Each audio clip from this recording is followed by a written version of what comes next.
মহান স্বাধীনতা দিবস আজ। গভীর শ্রদ্ধা ও ভালোবাসায় ৭১-এর বীর শহীদদের স্মরণ করছে জাতি। দিনের আলো ফোটার পরপরই সেখানে আসেন রাষ্ট্রপতি। এরপর জাতির বীর সন্তানদের স্মরণ করেন প্রধান উপদেষ্টা অধ্যাপক মোহাম্মদ ইউনূস। এ সময় কিছুক্ষণ নীরবে দাঁড়িয়ে থাকেন তিনি। এরপর শহীদ বেদিতে নামে সর্বস্তরের জনতার ঢল।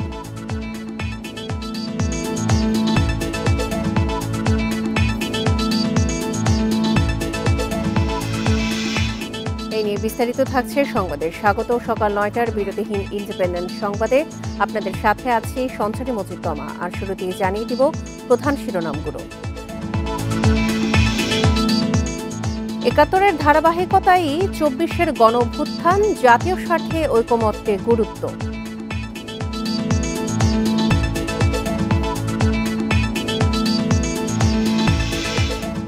মার্চের শহীদ পরিবারের খোঁজ রাখেনি বিগত সরকার, স্বীকৃতি না মেলাতে আক্ষেপ।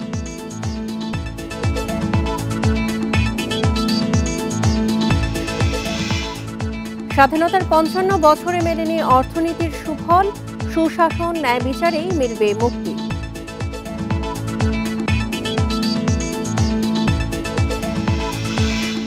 শুনছিলেন প্রধান শিরোনাম। এছাড়া সংবাদে আরও যা থাকছে: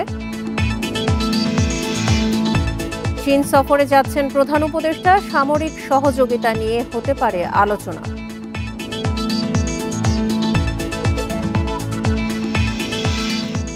না ফেরার দেশে সংস্কৃতিজন সঞ্জিদা খাতুন, ধানমন্ডির ছায়ানট ভবনে শ্রদ্ধা দুপুরে।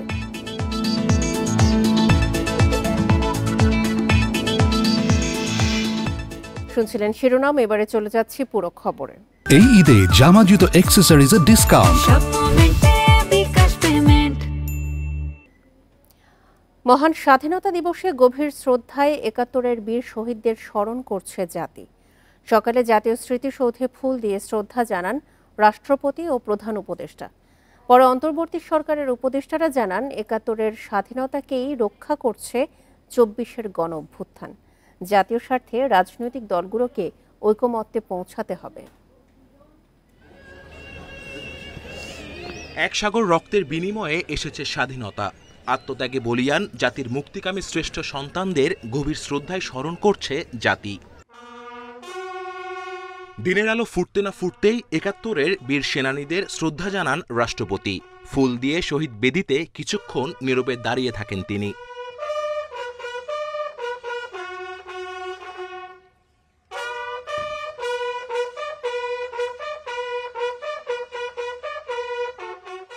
এরপর জাতীয় স্মৃতিসৌধে আসেন অন্তর্বর্তী সরকার প্রধান অধ্যাপক মোহাম্মদ ইউনূস। গভীর শ্রদ্ধায় স্মরণ করেন জাতির শ্রেষ্ঠ সন্তানদের। এ সময় রাষ্ট্রীয় অভিবাদন জানায় সেনাবাহিনীর একটি চৌকস দল। পরে দর্শনার্থী বইয়ে স্বাক্ষর করেন প্রধান উপদেষ্টা। শহীদ বেদিতে শ্রদ্ধা জানিয়ে জাতির শ্রেষ্ঠ সন্তানদের বীরত্বের কথা তুলে ধরেন উপদেষ্টারাও। বলেন ৭১-এর স্বাধীনতাকেই রক্ষা করছে ২৪-এর গণঅভ্যুত্থান।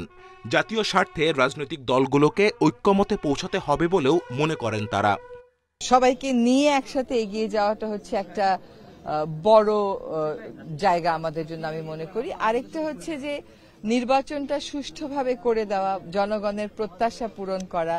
আরেকটা বড় বিষয় হচ্ছে সবসময় আমরা বলি যে এই যে জুলাই অগস্টে যে হত্যাকাণ্ডটা হলো, যে বর্বরতাটা হলো, এইটার একটা সুষ্ঠু বিচার। একটা নাগরিক যতক্ষণ পর্যন্ত না মনে করবে তিনি স্বাধীন, তার বাক স্বাধীনতা আছে, তার ফ্রিডম অফ এক্সপ্রেশন আছে, ততক্ষণ পর্যন্ত আসলে ভূখণ্ড স্বাধীন হয়ে কোনো লাভ নেই।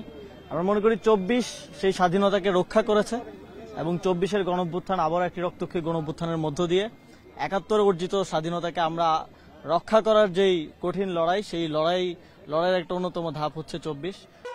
এরপর শহীদদের শ্রদ্ধা জানান প্রধান বিচারপতি, তিন বাহিনীর প্রধান, রাজনৈতিক দলের নেতা, যুদ্ধাহত মুক্তিযোদ্ধা, শহীদ পরিবার ও নানা দেশের কূটনীতিকেরা। এরপর সবার জন্য উন্মুক্ত হয় শহীদ বেদি। Independent news. এই মুহূর্তে জাতীয় স্মৃতিসৌধ থেকে যোগ দিচ্ছেন আমাদের সহকর্মী বনি ইবনে কামাল। বনি, সকাল থেকেই তো সর্বস্তরের মানুষের জন্য খুলে দেওয়া হচ্ছে জাতীয় স্মৃতিসৌধ। এই মুহূর্তে আপনি সবশেষ কি অবস্থা দেখতে পাচ্ছেন, আর যারা যারা শ্রদ্ধা নিবেদন করতে আসছেন তারা এই স্বাধীনতার চেতনা নিয়ে কি বলছেন?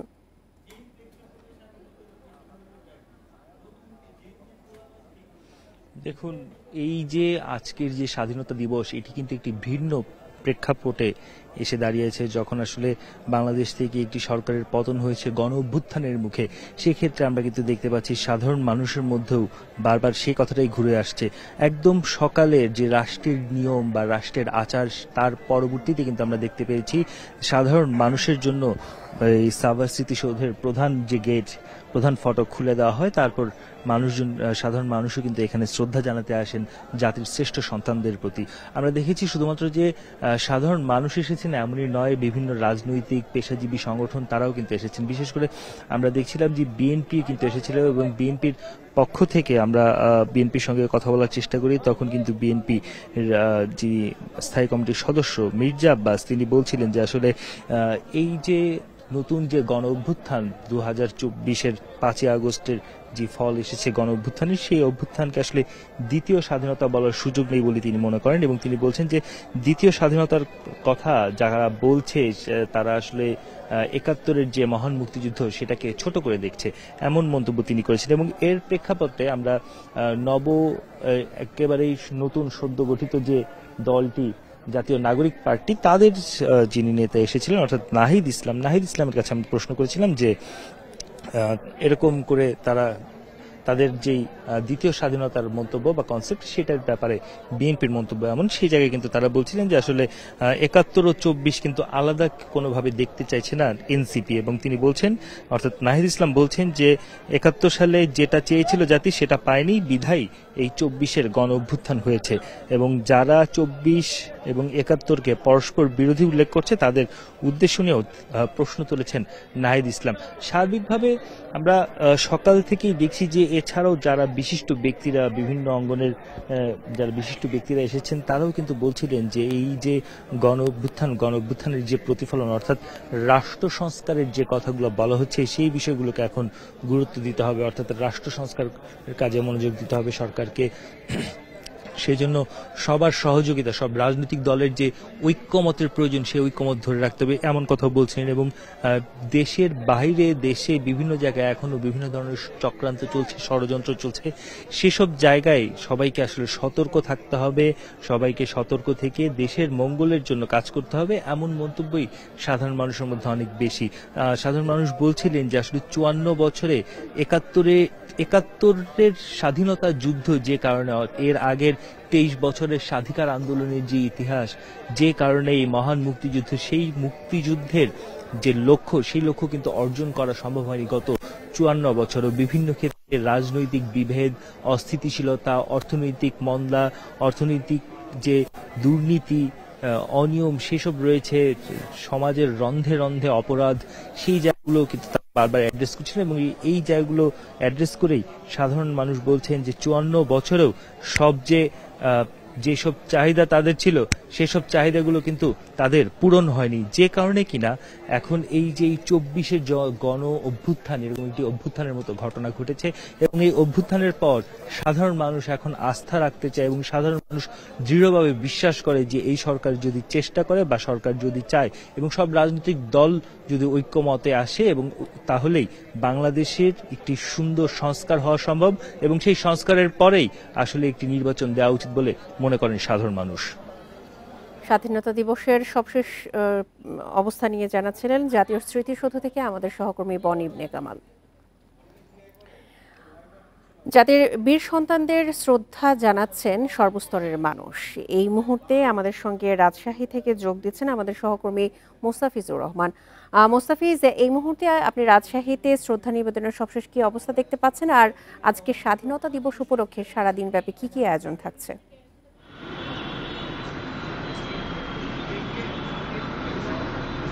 দেখুন, সকাল থেকে অর্থাৎ সূর্যোদয়ের সাথে সাথে 31 বার তোপধ্বনির মধ্য দিয়েই মহান বিজয় দিবস, স্বাধীনতা দিবসের যে আনুষ্ঠানিকতা সেটি শুরু হয়েছে। এবং প্রথম প্রহর থেকেই বিভিন্ন শহীদ বেদিতে, অর্থাৎ রাজশাহীতে যেহেতু কেন্দ্রীয় শহীদ মিনার নেই, কিন্তু শিক্ষানগরী, বিভিন্ন শিক্ষা প্রতিষ্ঠানে যে শহীদ মিনার রয়েছে, সেখানে সর্বস্তরের মানুষ কিন্তু আসছেন এবং ফুল দিয়ে শ্রদ্ধা নিবেদন করছেন জাতির শ্রেষ্ঠ সন্তানদের প্রতি। এবং আমরা দেখেছি যে রাজশাহী কলেজ থেকে শুরু করে রাজশাহী বিশ্ববিদ্যালয় এবং অন্যান্য যে শিক্ষা প্রতিষ্ঠানগুলো রয়েছে সেখানে বিভিন্ন সামাজিক রাজনৈতিক সংগঠন যারা রয়েছে তারা আসছেন, ফুল দিয়ে শ্রদ্ধা নিবেদন করছেন। তবে এবার একটু ব্যতিক্রম, তার কারণ হচ্ছে রমজান মাস এবং শিক্ষানগরী বিভিন্ন শিক্ষা প্রতিষ্ঠান ছুটি হয়ে গেছে, যার ফলে অন্যান্যবারের যে আনুষ্ঠানিকতা থাকে সেইবার থেকে কিছুটা হলো ভাটা পড়েছে এবং অন্যবারের তুলনায় এবার আমরা লোক সমাগম একটু কম দেখতে পাচ্ছি। তারপরেও কিন্তু এখানে যারা আসছেন শ্রদ্ধা নিবেদন করছেন এবং সকাল 9টার কিছু পরেই আছে এই যে জেলা স্টেডিয়াম রয়েছে সেখানে জেলা প্রশাসকের পক্ষ থেকে কিন্তু যে আয়োজন করা হয়েছে, অর্থাৎ সেখানে কুচকাওয়াজ হবে এবং বিভিন্ন শিক্ষা প্রতিষ্ঠানের শিক্ষার্থীরা সেখানে থাকবেন এবং ডিসপ্লে প্রদর্শিত হবে এবং বিভিন্ন যে ধর্মীয় প্রতিষ্ঠানগুলো রয়েছে সেখানে কিন্তু প্রার্থনার যে বিষয়টি রয়েছে সেটি কিন্তু বলা হয়েছে জেলা প্রশাসকের পক্ষ থেকে এবং সর্বস্তরের মানুষ আসছেন, শ্রদ্ধা নিবেদন করছেন এবং প্রত্যেকেই কিন্তু একই কথা বলছিলেন, অর্থাৎ জুলাই অভ্যুত্থানের পর থেকে নতুন বাংলাদেশ, নতুন স্বপ্ন দেখছেন এবং তারা প্রত্যাশা করছেন যে নতুন বা যারা তরুণ প্রজন্ম এগিয়ে আসছেন বাংলাদেশের কান্ডারি হিসেবে যারা এখন দেখা যাচ্ছে ঠিক তাদের কাছে প্রত্যাশাটি অনেক বেশি এবং তারা কিন্তু বলছিলেন যে নতুন বাংলাদেশ অর্থাৎ স্বাধীনতার 54 বছর পরে বাংলাদেশ কতটুকু তার স্বাধীনতার লক্ষ্য অর্জন করতে পেরেছে সেই প্রসঙ্গও কিন্তু এখন এসেছে এবং তারা আশাবাদী এবং যারা এখানে শ্রদ্ধা নিবেদন করতে আসছেন তারা কিন্তু বলছিলেন যে তারা নতুন বাংলাদেশ, নতুন স্বপ্ন কিন্তু তারা প্রত্যাশা করেন এবং তারা বলছিলেন যে হয়তো যেই লক্ষ্য উদ্দেশ্য নিয়ে বাংলাদেশ স্বাধীন হয়েছিল সেটি হয়তো অদূরেই এটি বাস্তবায়িত হবে এবং নতুনদের এই হাত ধরেই সেই সোনার বাংলাদেশের সেই স্বপ্ন বাস্তবায়িত হবে। কিন্তু এখানে যারা শ্রদ্ধা নিবেদন করতে আসছেন তারা বলছিলেন। এই ছিল রাজশাহী থেকে সর্বশেষ। রাজশাহী থেকে জানাচ্ছিলেন আমাদের সহকর্মী মুস্তাফিজুর রহমান। এই মুহূর্তে আরো খবর জানাতে আমরা যাচ্ছি বগুড়াতে, সেখান থেকে জানাবেন আমাদের সহকর্মী জজিফ হোসেন। জজিফ, বগুড়াতে সকাল থেকে আপনি কি কি আয়োজন দেখছেন? সর্বস্তরের মানুষ তো শ্রদ্ধা নিবেদন করতে আসছেন, তাদের অভিব্যক্তিকে এই স্বাধীনতা দিবস উপলক্ষে, আর আজকে সারাদিন বগুড়াতে বিশেষ কি কি আয়োজন রয়েছে?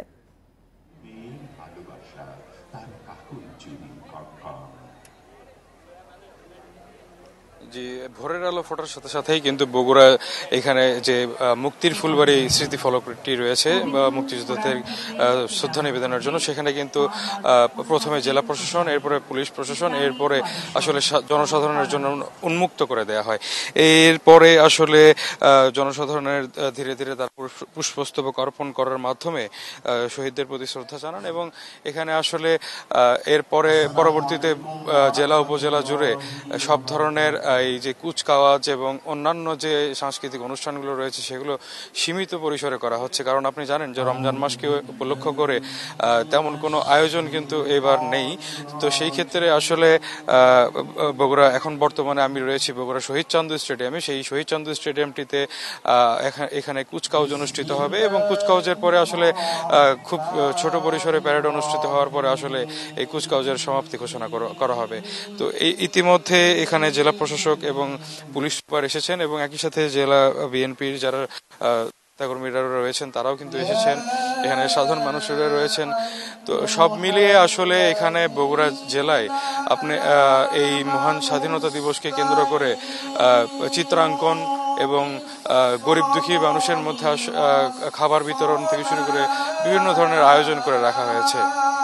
এই স্বাধীনতা দিবসকে কেন্দ্র করে সাধারণ মানুষ যেটি বলছেন যে 24-এর গণ অভ্যুত্থানের মধ্য দিয়ে যে নতুন একটি বাংলাদেশ তারা পেয়েছেন, সেই বাংলাদেশে যেন তারা সঠিকভাবে তারা সবকিছু পেতে পারেন এবং তাদের যে কথা বলার অধিকার সেটি যেন তারা ফিরে পান এবং কোনো ধরনের স্বৈরাচার যাতে আবার গড়ে উঠতে না পারে, এটাই কিন্তু তারা প্রত্যাশা করছেন। এবং একই সাথে সামনে যেহেতু ঈদ উল ফিতর আছে, সেই ঈদ উল ফিতরটিকে ঘিরে কোনো ধরনের সহিংসতা কিংবা আইন শৃঙ্খলা রক্ষাকারী বাহিনীর যে ধরনের আসলে তৎপরতা থাকা দরকার সেই তৎপরতাগুলো তারা আশা করছেন এবং সেনাবাহিনীর দিকেও তারা তাকিয়ে রয়েছেন। তো এই যে সব মিলিয়ে আসলে মহান স্বাধীনতা দিবসে তাদের প্রত্যাশাটা আরো আগামীর বাংলাদেশের কাছে অনেক বেশি। তো নতুন প্রজন্ম নতুনভাবে তারা নতুন স্বাধীনতাকে দেখছে, এই প্রত্যাশাকে, এই বিষয়গুলোকে তারা যাতে আরো সামনে এগিয়ে নিয়ে যেতে পারে, এটাই কিন্তু তারা এখানকার যারা আগত অতিথিরা রয়েছেন তারা সেটি বলছেন। তো এই স্বাধীনতা দিবসে তাদের আরো কিছু প্রত্যাশা এবং অভিব্যক্তি রয়েছে। তারা যেটি বলছেন যে সব ধরনের যত ধরনের কুৎসা ছিল, যত ধরনের সমস্যা ছিল, সেই সমস্যাগুলো যেন দূর হয়ে যায়, সেটিও কিন্তু তারা প্রত্যাশা করছেন। এখন এই শহীদচন্দ্র স্টেডিয়ামেতে কিছুক্ষণের মধ্যে আসলে কুচকাওয়াজের আনুষ্ঠানিকতা শুরু হবে এবং কুচকাওয়াজের আনুষ্ঠানিকতা শুরু করবেন জেলা প্রশাসক। এখানে আপনার পুলিশ, আনসার, জেলখানা, ফায়ার সার্ভিস সহ প্রায় 35টি স্কুলের শিক্ষার্থীরা কিন্তু এখানে কুচকাওয়াজে অংশগ্রহণ করবেন এবং এখানে তারা কুচকাওয়াজে অংশগ্রহণ করা শেষ করে তারা চলে যাবেন আমরা বলে জানতে পেরেছি। তো এই মহান স্বাধীনতা দিবসকে কেন্দ্র করে আসলে বিভিন্ন যে বিনোদন পার্কগুলো রয়েছে সেই বিনোদন পার্কেও কিন্তু শিশুদের জন্য ফ্রিতে ঢোকার ব্যবস্থা, প্রবেশের ব্যবস্থা করে দেওয়া হয়েছে। তো সব মিলিয়ে আসলে মহান স্বাধীনতা দিবসকে কেন্দ্র করে যত ধরনের ব্যবস্থা রাখা হয়েছে সব মিলিয়ে দেখা যাচ্ছে যে আইন শৃঙ্খলা পরিস্থিতি খুব স্বাভাবিক রয়েছে এবং এখানকার যারা জনসাধারণ রয়েছে তারাও কিন্তু বেশ খুশি রয়েছেন।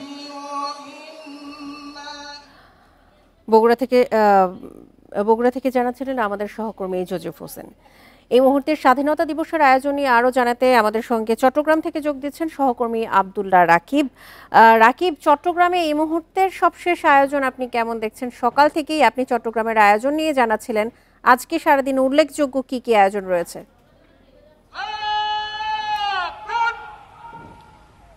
জি, সকালে আমরা বেলার শুরুতে একেবারে সকাল 5:51 সূর্য উদয়ের সাথে সাথে তোপরধ্বনির মধ্য দিয়ে স্বাধীনতা দিবসের উদযাপন শুরু হয় এবং এরপরেই চট্টগ্রামের অস্থায়ী স্মৃতিসৌধে শহীদদের অর্থাৎ জাতির শ্রেষ্ঠ সন্তানদের প্রতি শ্রদ্ধা নিবেদন করেন প্রশাসনের কর্তা ব্যক্তিরা। এখন আমরা যেখানে আছি চট্টগ্রামের এমএজি স্টেডিয়ামে, সেখানে জেলা প্রশাসনের আয়োজনে একটি কুচকাওয়াজ অনুষ্ঠিত হচ্ছে, যেটি আসলে ঐতিহ্যবাহী এবং প্রত্যেক স্বাধীনতা দিবস এবং বিশেষ করে বিজয় দিবস, এই দুটো দিবসকে কেন্দ্র করে একটি বিশেষ আকর্ষণ থাকে এই কুচকাওয়াজ। যদিও এবার জাতীয়ভাবে অর্থাৎ কেন্দ্রীয়ভাবে ঢাকায় এই কুচকাওয়াজ অনুষ্ঠিত না হলেও জেলা পর্যায়ে চট্টগ্রাম সহ অন্যান্য বিভাগীয় শহরগুলোতে কুচকাওয়াজ অনুষ্ঠিত হচ্ছে। এখানে আমরা দেখেছি পুলিশ বাহিনীর বিভিন্ন ইউনিট, আনসার, গ্রাম পুলিশ, এছাড়া ফায়ার সার্ভিস, বিএনসিসি, স্কাউট সহ বিভিন্ন শিক্ষা প্রতিষ্ঠানের শিক্ষার্থীরা এই কুচকাওয়াজে যোগ দিয়েছেন। কিছুক্ষণ আগেই শুরু হয়েছে জাতীয় সঙ্গীতের মধ্য দিয়ে কুচকাওয়াজের আনুষ্ঠানিকতা শুরু হয়।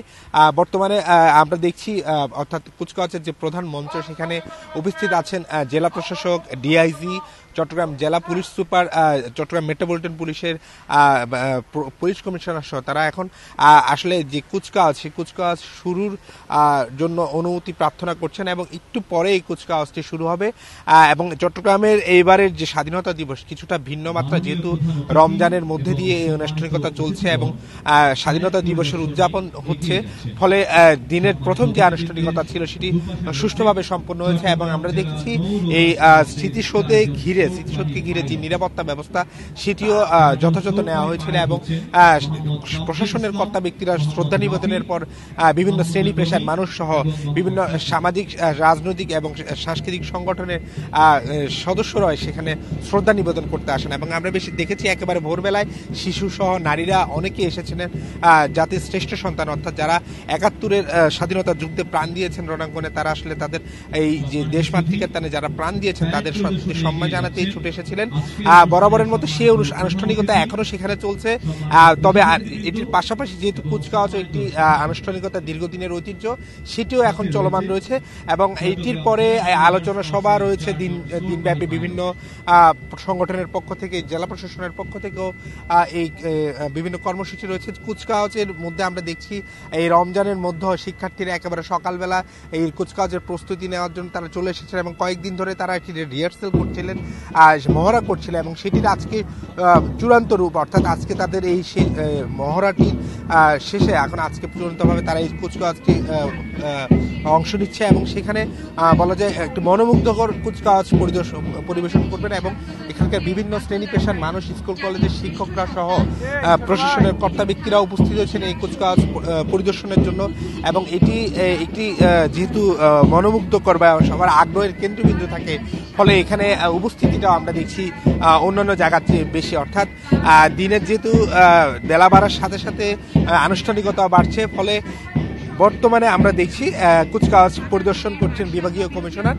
ফলে চট্টগ্রামের যে স্বাধীনতা দিবসের যে সার্বিক আয়োজন সেটি সম্পূর্ণ ভালোভাবে চলছে এখন পর্যন্ত বলা চলে এবং সাধারণ মানুষের উপস্থিতিও লক্ষণীয়। চট্টগ্রাম থেকে স্বাধীনতা দিবসের সবশেষ আয়োজন নিয়ে জানাচ্ছিলেন আমাদের সহকর্মী আব্দুল্লাহ রাকিব। শেখ হাসিনা সরকারের 15.5 বছরের শাসনামলেও রাষ্ট্রীয় স্বীকৃতি মেলেনি 25শে মার্চ কালরাতের গণহত্যায় শহীদদের। এমনকি কোনো খোঁজ খবরও না রাখার অভিযোগ শহীদ পরিবারগুলোর। ইতিহাসবিদরা বলছেন, মুখে মুক্তিযুদ্ধের চেতনার কথা বললেও প্রকৃত শহীদদের তালিকাটা পর্যন্ত করেনি পতিত আওয়ামী লীগ সরকার। 1971 সালের 25 মার্চ রাতে পাকিস্তানি হানাদার বাহিনী ঢাকা বিশ্ববিদ্যালয়, রাজারবাগ সহ সারা দেশে চালায় অপারেশন সার্চ লাইটের নামে এক নৃশংস হত্যাযজ্ঞ। তৎকালীন ইকবাল হল আর বর্তমানে শহীদ সার্জেন্ট জহুরুল হক হলের নৈশপ্রহরী শামসুদ্দিনকে নির্মমভাবে হত্যা করেছিল পাক হানাদার বাহিনী। কথা হচ্ছিল শহীদ শামসুদ্দিনের ছেলের সঙ্গে। তিনি জানান, গত 15.5 বছর সরকারের পক্ষ থেকে তাদের কোনো খোঁজ নেওয়া হয়নি, এমনকি রাষ্ট্রীয় স্বীকৃতি পর্যন্ত দেয়া হয়নি শহীদদের। সরকারের নানা দপ্তরে ঘুরেও মেলেনি কোনো সহায়তা। কথায় বলতো ওনারা মুক্তিযুদ্ধের সপক্ষে শক্তি, আসলে জনগণের সাথে ধোঁকাবাজি করছে। ওনারা জনগণের সাথে, শহীদদের সাথে, শহীদ পরিবারের সাথে ধোঁকাবাজি করছে। না তো আমার মার বয়স 103 বছর, আমার মাকে আমি ঠিকমতো চালাতে পারি না। শহীদ পরিবার বলছে, এখন পর্যন্ত কালরাতে শহীদ হওয়া 196 শিক্ষার্থী, শিক্ষক ও কর্মচারীর তথ্য পাওয়া গেছে, যদিও প্রকৃত হিসাব বের করা হয়নি। কারণ সেই রাতে বিশ্ববিদ্যালয় এলাকায় আসা বহিরাগত অনেকেই শহীদ হয়েছেন, যাদের তথ্য আসেনি। ঢাকা বিশ্ববিদ্যালয়ে যারা শহীদ হয়েছেন তারা যাতে রাষ্ট্রীয় স্বীকৃতি পায়, তারা রাষ্ট্রীয় স্বীকৃতি অদ্যাবধি না দেওয়ার কারণে বিশ্ববিদ্যালয়ের যারা যে সকল শহীদ পরিবারগুলো এখনও অবহেলিত ও বিভিন্ন সমস্যার সম্মুখীন হচ্ছেন। ইতিহাসবিদরা বলছেন, মুখে মুক্তিযুদ্ধের চেতনার কথা বললেও প্রকৃত ইতিহাস সংরক্ষণের জন্য কার্যকর কোনো পদক্ষেপ নেয়নি পতিত সরকার। জাতীয় বীর হিসাবে তাদের চিহ্নিতকরণের পারিবারিক দাবি এবং বিশ্ববিদ্যালয় থেকেও আমাদের মতো যারা আছে তাদের দাবি সত্ত্বেও কিন্তু এটি করা হয়নি। গত 1.5 দশকে যারা রাষ্ট্র পরিচালনা করেছেন তারা মুক্তিযুদ্ধের চেতনার সরকার হিসাবে তাদের পরিচয় দিয়েছেন, কিন্তু মুক্তিযুদ্ধের ইতিহাসকে তারা একেবারেই ব্যক্তি কেন্দ্রিক ইতিহাসে রূপান্তরিত করতে যে এর চরিত্রটাই তারা পাল্টে দিয়েছেন। 25 মার্চ কালরাতে গণহত্যায় শহীদদের প্রকৃত তথ্য বের করতে রাষ্ট্রীয়ভাবে উদ্যোগ নেয়ার আহ্বান ইতিহাসবিদদের। নূরে আলম, ইন্ডিপেন্ডেন্ট নিউজ, ঢাকা। স্বাধীনতা দিবসের আয়োজন নিয়ে জানাতে এই মুহূর্তে বরিশাল থেকে যোগ দিচ্ছেন আমাদের সহকর্মী আল আমিন। আপনি সকালেও জানাচ্ছিলেন বরিশালের সবশেষ আয়োজন, এই মুহূর্তে কি অবস্থা দেখতে পাচ্ছেন? আর এই বছর তো রাজধানী ছাড়া বাকি জেলা শহরগুলোতে কুচকাওয়াজের আয়োজন করা হয়েছে, সে বিষয়েও জানাবেন।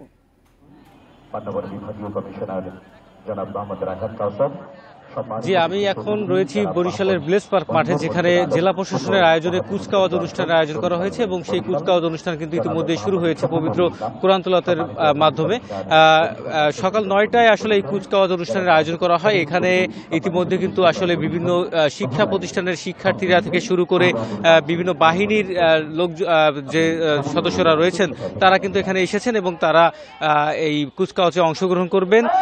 আনুষ্ঠানিকভাবে কিন্তু জাতীয় পতাকা উত্তোলন করবেন বরিশালের বিভাগীয় কমিশনার রায়হান কাওসার। তিনি কিন্তু ইতিমধ্যে সেই জাতীয় পতাকা উত্তোলনের যে আনুষ্ঠানিকতা সেইটি কিন্তু এখন শুরু হবে, জাতীয় সঙ্গীত শুরু হবে।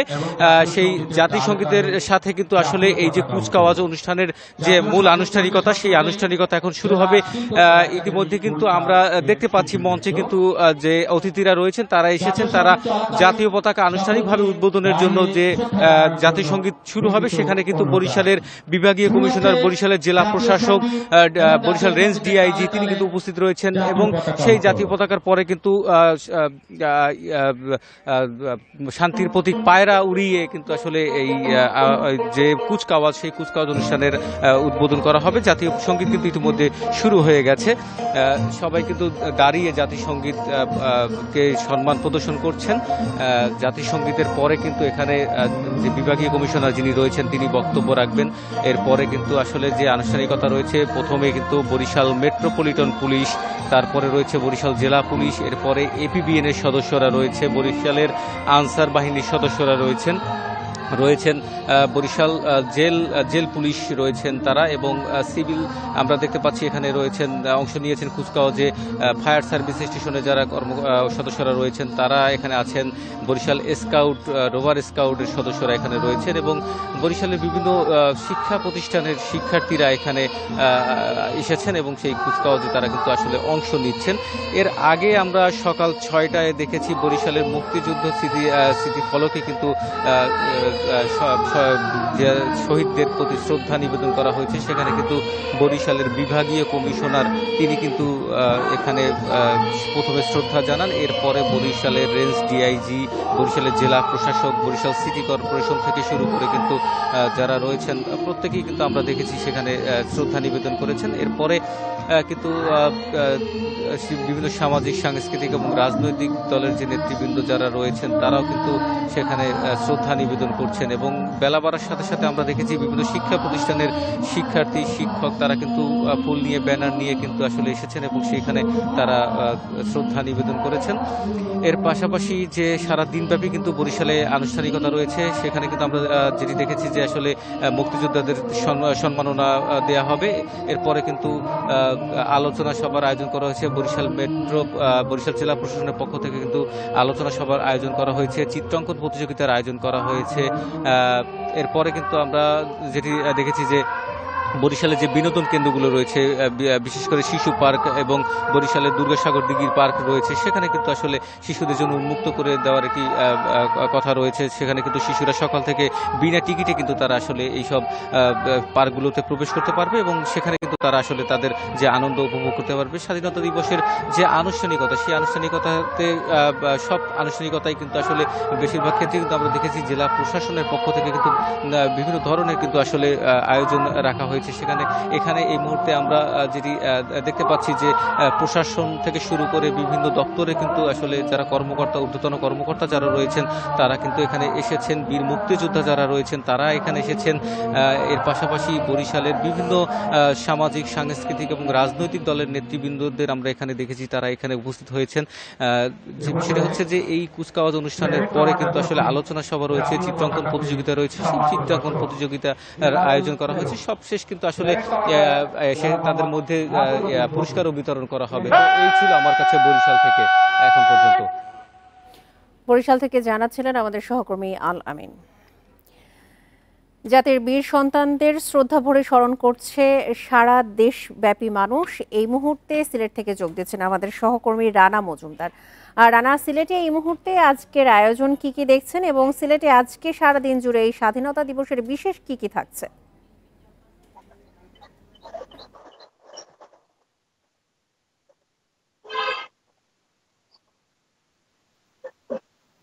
দেখছেন মুজাল ভাই ইউটিউব।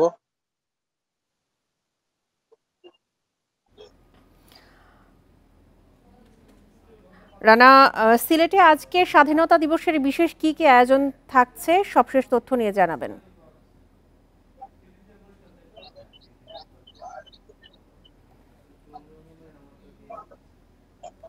রানা, আপনি কি আমার কথা শুনতে পাচ্ছেন?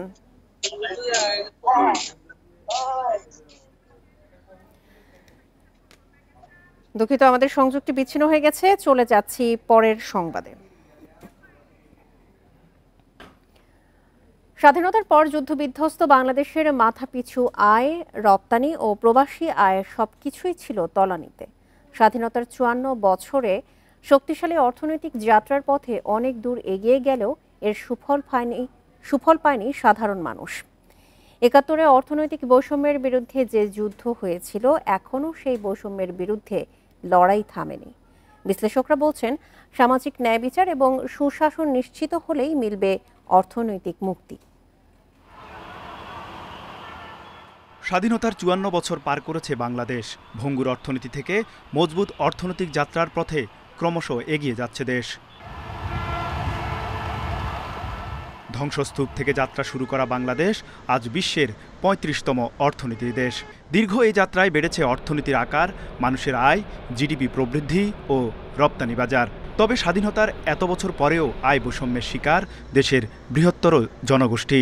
উন্নয়নের নামে বড় বড় প্রকল্পকে সামনে আনা হলেও অনিয়ম, দুর্নীতির কারণে স্বস্তি মেলেনি সাধারণের। দীর্ঘ ১৫ বছরের স্বৈর শাসনের অবসান হলে অভ্যুদয় ঘটে এক নতুন বাংলাদেশের, যেখানে সুশাসন নিশ্চিতে লড়ে যাচ্ছে অন্তর্বর্তী সরকার।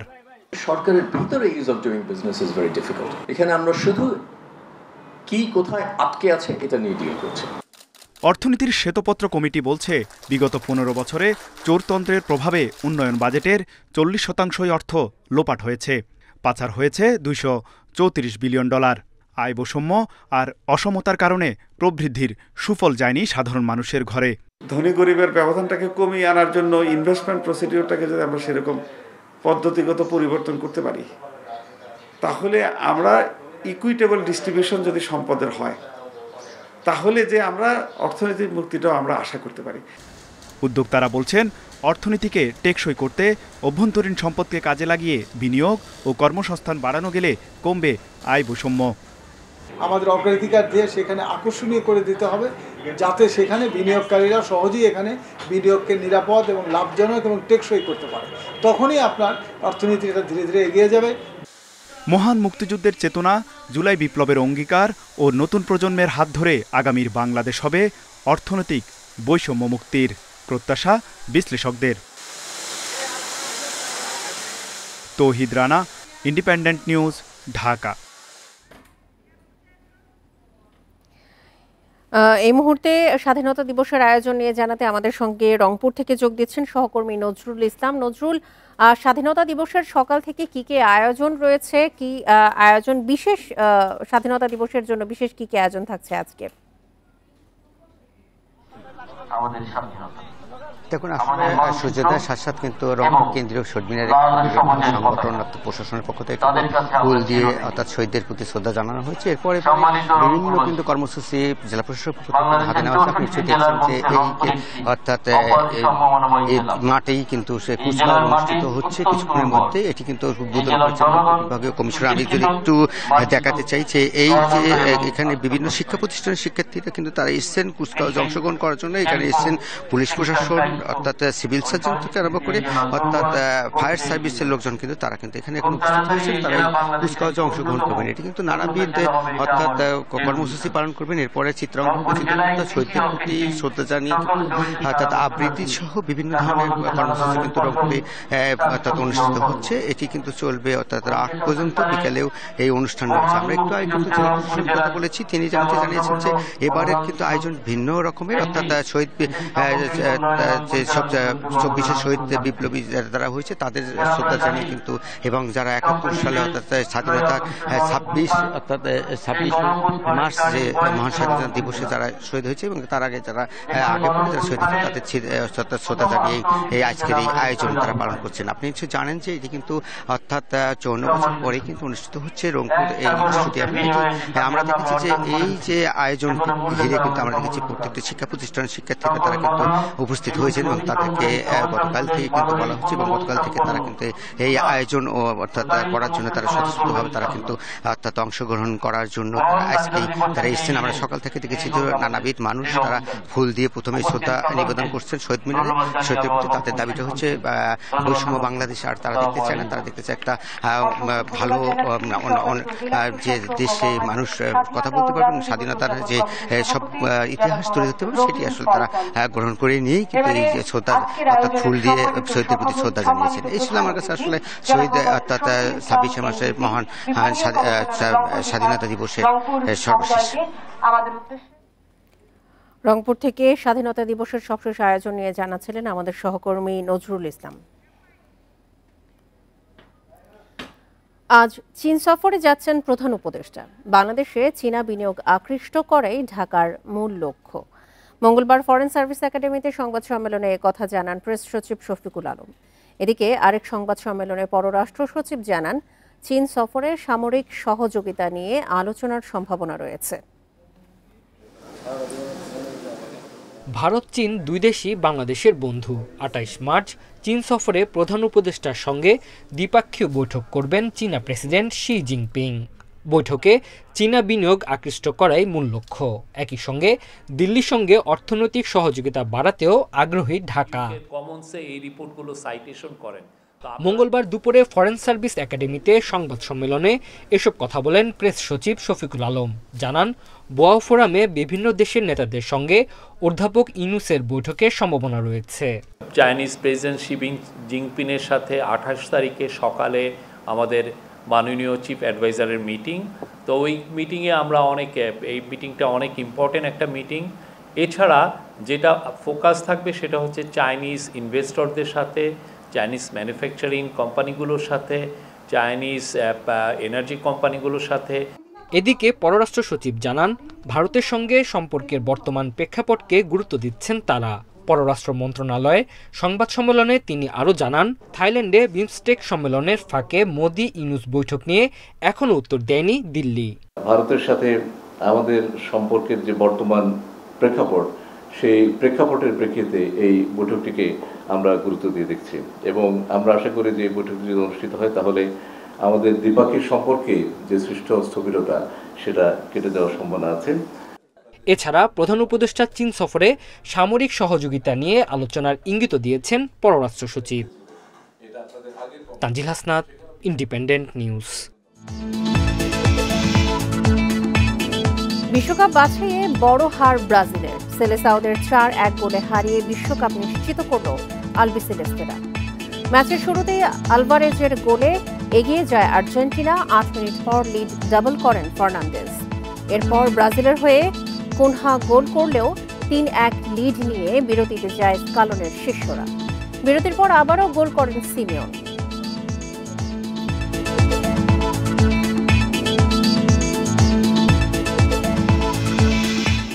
এই নিয়ে বিস্তারিত থাকছে সংবাদের পরের অংশে। যাচ্ছি পরের খবরে। না ফেরার দেশে চলে গেলেন ছায়ানটের প্রতিষ্ঠাতা সদস্য ও সভাপতি সঞ্জিদা খাতুন। বাঙালি সাংস্কৃতিক আন্দোলনের পথিকৃৎ মঙ্গলবার রাজধানীর একটি হাসপাতালে মারা যান। ডায়াবেটিস, কিডনি রোগ সহ নানা শারীরিক জটিলতায় ভুগছিলেন তিনি। জানা গেছে, ধানমন্ডিতে ছায়ানট ভবনে আজ দুপুর 12:30টায় সঞ্জিদা খাতুনকে শ্রদ্ধা জানাবেন সর্বস্তরের মানুষ।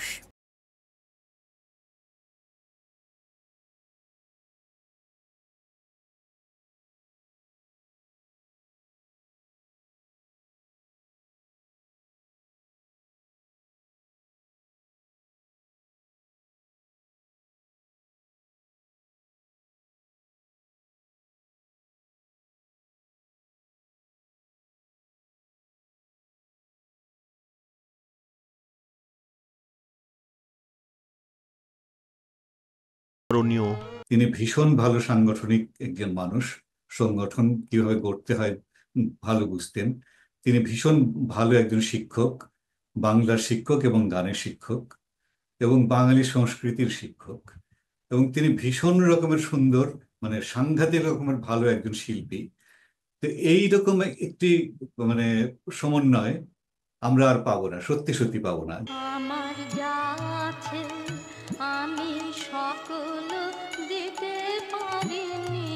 সাহিত্য সংস্কৃতি উদযাপনে ছায়ানট গঠনে রেখেছেন গুরুত্বপূর্ণ ভূমিকা। সাম্প্রদায়িকতার বিষবাষ্পকে পরাহত করে সম্প্রীতি গড়ে তোলার লড়াই করেছেন। ছায়ানট একটি অসাম্প্রদায়িক শক্তির একটি প্রতীক। ছায়ানট বাঙালি সংস্কৃতির চর্চার একটি প্রতীক। প্রথমত আমরা বাঙালি, আমরা এই বাংলার মানুষ। তো সেখানে হিন্দু, বৌদ্ধ, খ্রিস্টান, মুসলিম সবাই মিলে একসঙ্গে যাতে সুন্দর একটি দেশ গড়তে পারি, সেই শিক্ষাটা